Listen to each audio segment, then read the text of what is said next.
Welcome to Designing Purpose, your guide to finding and pursuing the career you were meant for, with me, life and career coach Brooke Cretz. Want to know the scariest part about leaving your job? The unknowing of what's next. But what if it were possible to leave the job you hate and pursue something that feeds your soul while still meeting your financial goals? On Designing Purpose, I will guide you step by step to leave jobs that no longer serve you and connect to the career and life you were meant for. Join in for powerful stories, examples, and guidance to go from feeling stuck in the unknowing to confidently transitioning to your next career. The Designing Purpose show starts now. So, when looking for a new role or starting a business, one of the most nagging and anxiety-inducing thoughts is, how do I connect with the people I want to work with? By this point, you have a good sense of what you offer, how you want to work, and how to take small but meaningful experimental steps towards making it all happen. But at the very core of it all, our work, whether through a traditional role or as an entrepreneur, rests on our abilities to connect with people. Those people who can support us, connect us with the roles we seek, or become clients or customers of ours. And for a lot of us, this is by far the most overwhelming part of the process, sometimes even more so than discovering what it is we are meant to do or designing experiments to get it off the ground. The main question pinging around in our heads becomes, where are my people? How in the heck am I going to find them, connect with them, compel them to work with me?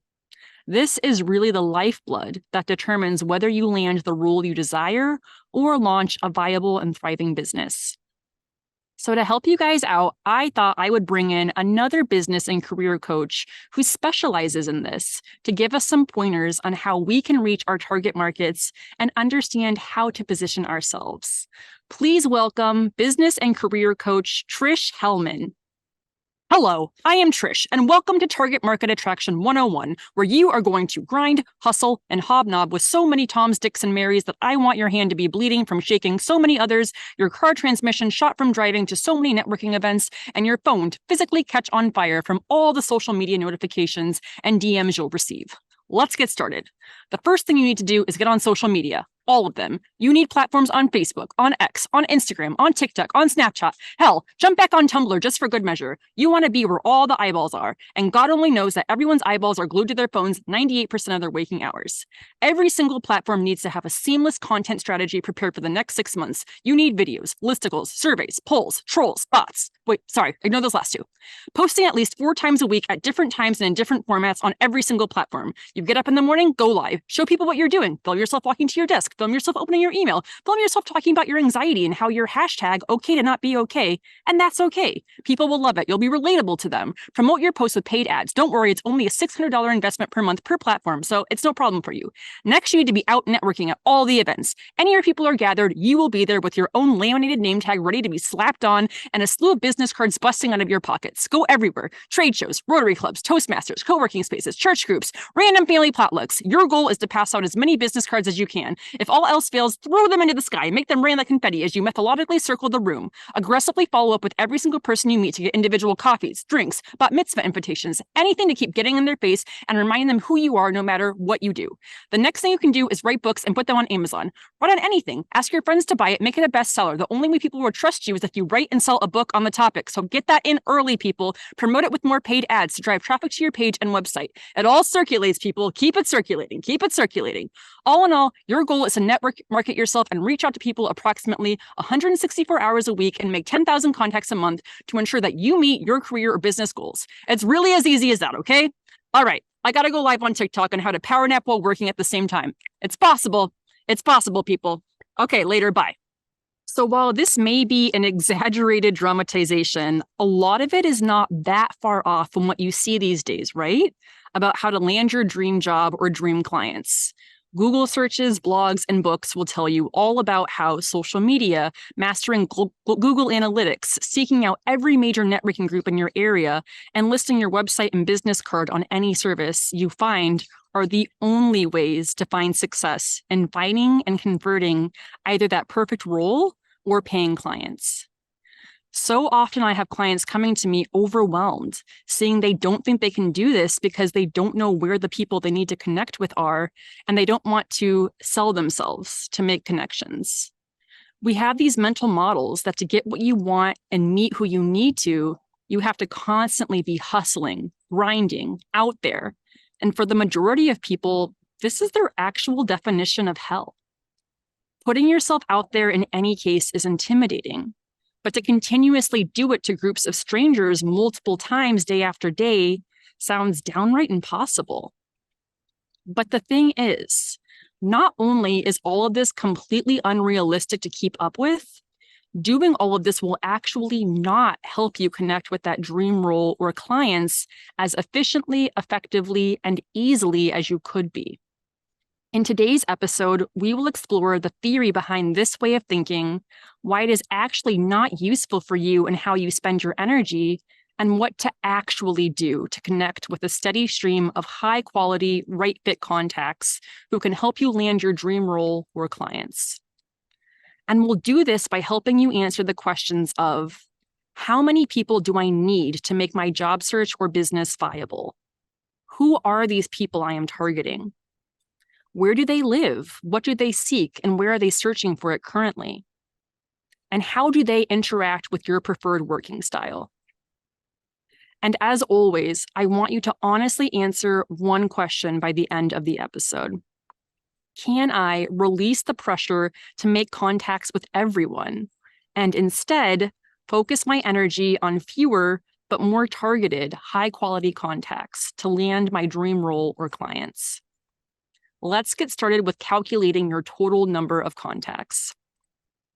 The end goal of the theory most traditional or strict thinking business coaches like Trish have is exposure to more people equals connections to more people equals conversions to dream role or paying clients, which on paper is true. Like in dating, meeting friends, or anything else in life, there will always be a numbers game component involved. The more people you meet, the more likely you are to connect with that person who you gel with. But in practice, who are those people you are actually connecting with? For example, do they share your values and general approach to work? Do they consistently work with, know, or come into contact with your ideal colleague or client? Are they willing to invest in getting to know you and building a trusting relationship with you to offer stronger referrals? Do they make good strategic or thinking partners who know your ideal colleague or client? And are they seeking something which you can offer them? The theory we mentioned earlier assumes one thing, that we want to work with everyone, right? Anyone who will take us, anyone who will pay us for our services. And we become so fixated on growing our contacts and putting ourselves on a million different platforms before getting a better understanding of how many people we even need to connect with to hit our desired income target. Let's imagine that you are a contracted consultant. Your income targets are, say, $100K a year before taxes, and you typically work with clients who pay between $25 and $30K per assignment. That means to make your year, you comfortably need 4 or 5 clients or assignments. That's it. And now this is not to say that we only target 4 to 5 potential clients, but it allows us to work backwards and see how many leads and relationships you want to manage to convert 4 to 5, let's say 10 to 15 a year, and where to find them to do that most effectively. Now let's imagine that you want to run coaching retreats and your income targets are actually lower, around 60K a year. If you assume 2,000 a head for a retreat participant, that's only 30 participants over 2 retreats, so 15 each, who you're trying to convert in a given year. This helps us work backwards to understand how many relationships and leads to generate with those people and partners who would be the best fit for these offerings. Putting numbers behind our target relationships can instantly provide us with a sense of calm and certainty, as suddenly we are not trying to grab the attention of everyone on every platform, but usually just a select few, and typically fewer than we think. Who are those people I am targeting? Once we know our target contacts number, the next question then becomes, and now who are these ideal contacts? And you're probably thinking, Yeah, duh. If I already knew that, I would have found them. But remember what we talked about in episode 6. In your purposeful career, you are not interested in working with just any warm body who will pay you. You are looking to work with your people, those people who both need what you have to offer and align with your core values.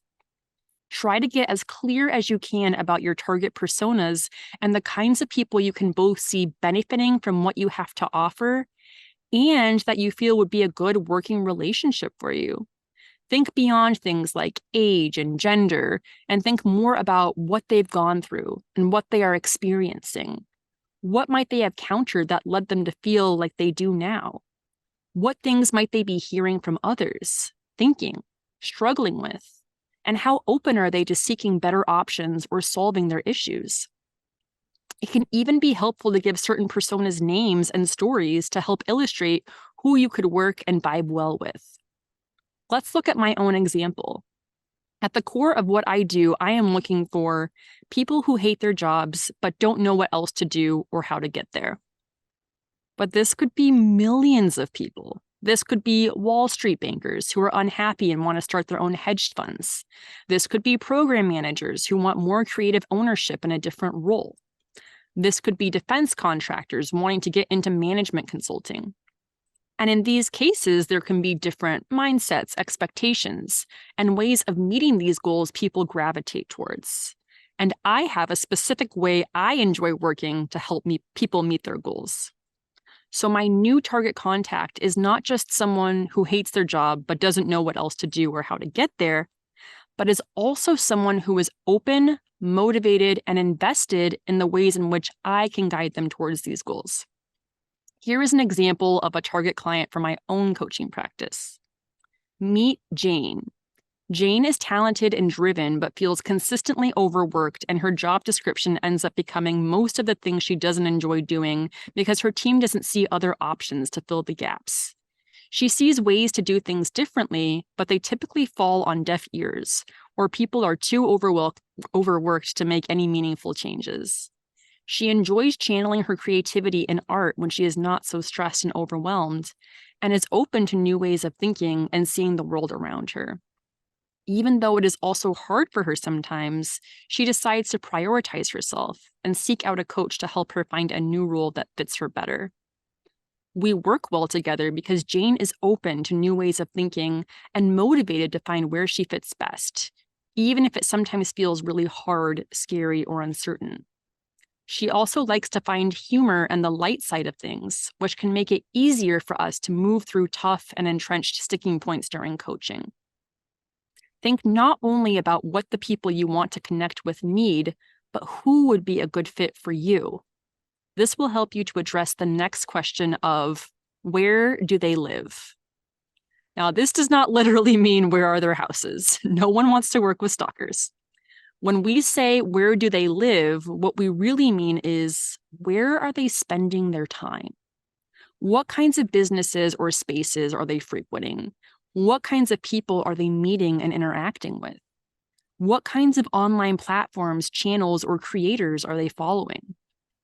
This is really important to understand because it not only gives you a sense of where to find your final contact, be that a potential colleague or client, but also where to find and connect with strategic partners who can help you and generate steady streams of these target contacts over time. Let's think about this in practice. If you are interested in opening a yoga retreat business, and you know the people you are looking for are those who have tried and enjoyed yoga, but are looking for a deeper connection, as well as a more dedicated community.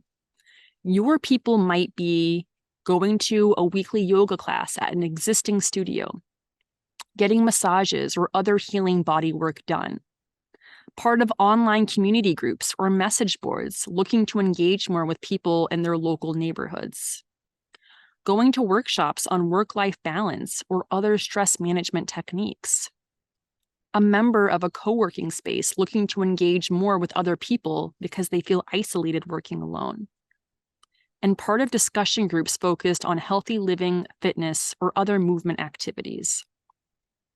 Not only might you connect with potential clients and retreat participants, You might also come across complementary partners in these places with whom you can build relationships with over time and might be able to send even more contacts and potential clients your way. Let's look at this from the perspective of finding a job. Let's say you've been a writer who is interested in getting more into graphic design and visual media, but feels intimidated by making this shift and doesn't know where to begin. Your people in this case are those who either do or support those who are doing graphic design and visual media and are open to someone with a non-traditional background in their approach to graphic design since they're coming in as a writer. So these people could be graphic designers who work in agencies that also draft copy and other written content to pair with their work. People taking or teaching graphic design workshops for beginners or others interested in learning. People who do both written and visual content and were self-learners for their own transition. Graphic design influencers on channels promoting ways to procure graphic design positions. Artistic collectives who may work with visual artists or graphic designers on a contract basis.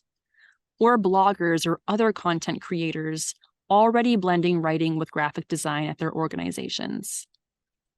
The more we can imagine who our people are and where they live, it becomes so much less intimidating thinking about connecting with them and building relationships, because typically, given that we are already following our purposes, these are a lot of places where we live or have lived, and can therefore find it much easier and more natural to connect with people here.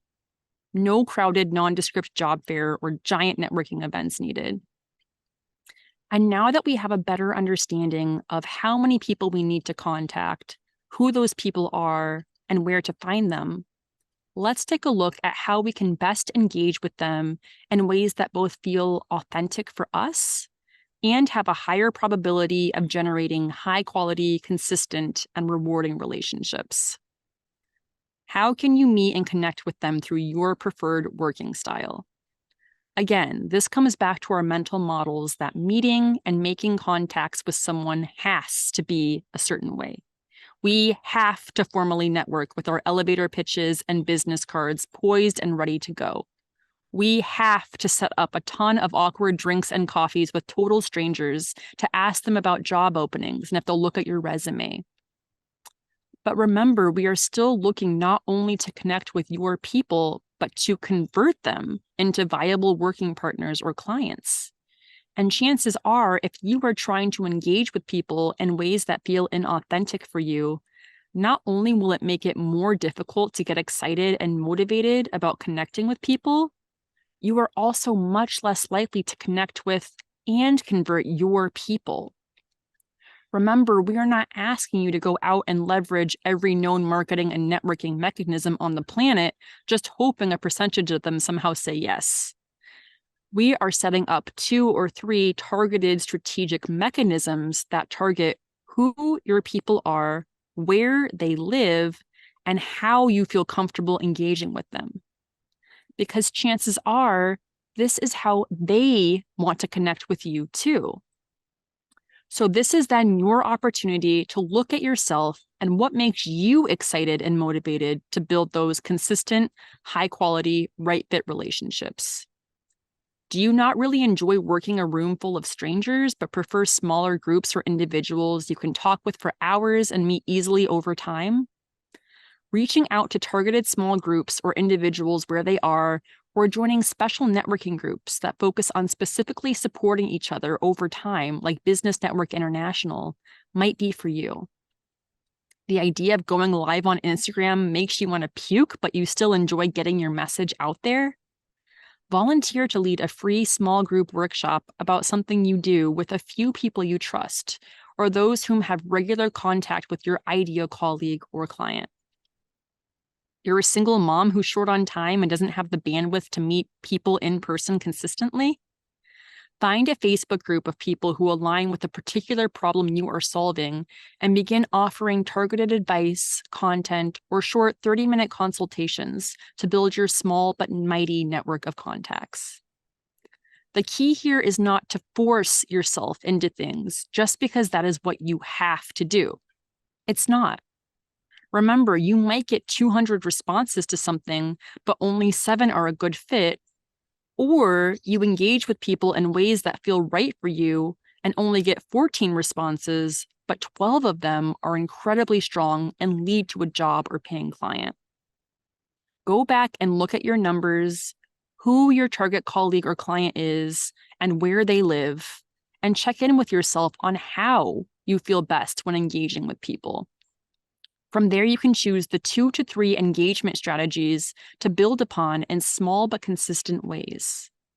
Remember, things may not pay off immediately, but if you are reliably showing up where your people are again and again, exposing them to your energy and what you offer, you will see unbelievable results. And that I can absolutely promise. Let's go back to the question from the beginning of the episode. Can I release the pressure to make contacts with everyone and instead focus my energy on fewer but more targeted, high-quality contacts to land my dream role or clients? Can I get over these outdated and unhelpful models touted by people who think they know how you have to build your business or network your way into a job and connect with your people your way? Once you begin doing things this way, not only will you realize how freeing and good it feels, but also how much greater and more fruitful the results are, and how much your car transmission and phone battery will thank you. In the last few episodes of this series, we will talk so much more about this, including building powerful support teams to lean on and ask for help as you finally step into your purpose, and lastly, how to evolve with your purpose over time. As always, I am so excited to be with you on this journey. Thank you so much for listening, and we'll see you next time. You have been listening to Designing Purpose, your guide to finding and pursuing the career you were meant for. If you are curious to navigate the unknowns keeping you stuck in your job and confidently discover and pursue the career you were meant for, tune in every second and fourth Thursday at 3:30 p.m. Pacific Time, 6:30 p.m. Eastern Time on transformationtalkradio.com, where I give straightforward and practical guidance to facilitate your next career move. For more information, visit www.thepurposefulpractice.com.